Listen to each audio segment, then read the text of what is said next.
Assalamualaikum warahmatullahi wabarakatuh. My name is Ninda Handayani. I'm from the English Language Study Program Class A in 2024.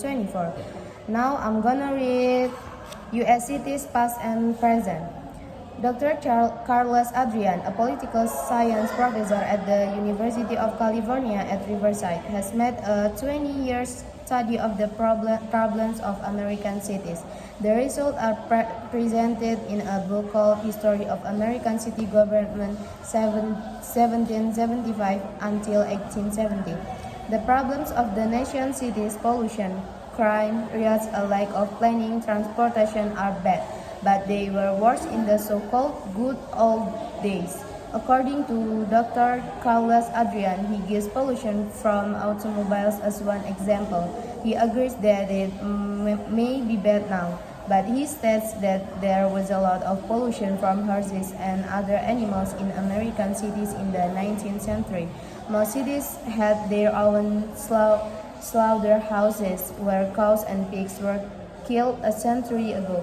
They were careless about throwing out the remains of the animals and that sort of thing, he said, and the sewer system for waste disposal was almost non-existent.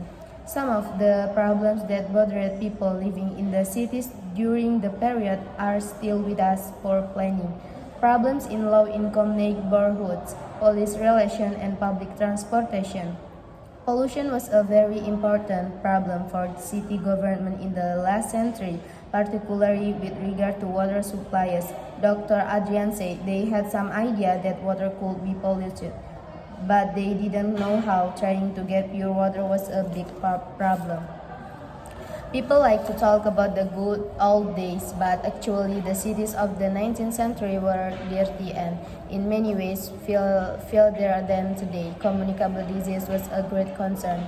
There was still smallpox and also yellow fever, malaria, cholera, and typhoid. The infant death rate was high, and there were other dangers as well. It is true that people were not being killed by cars. However, they often were killed or seriously injured by runaway horses. It was quite common, Dr. Adrian said.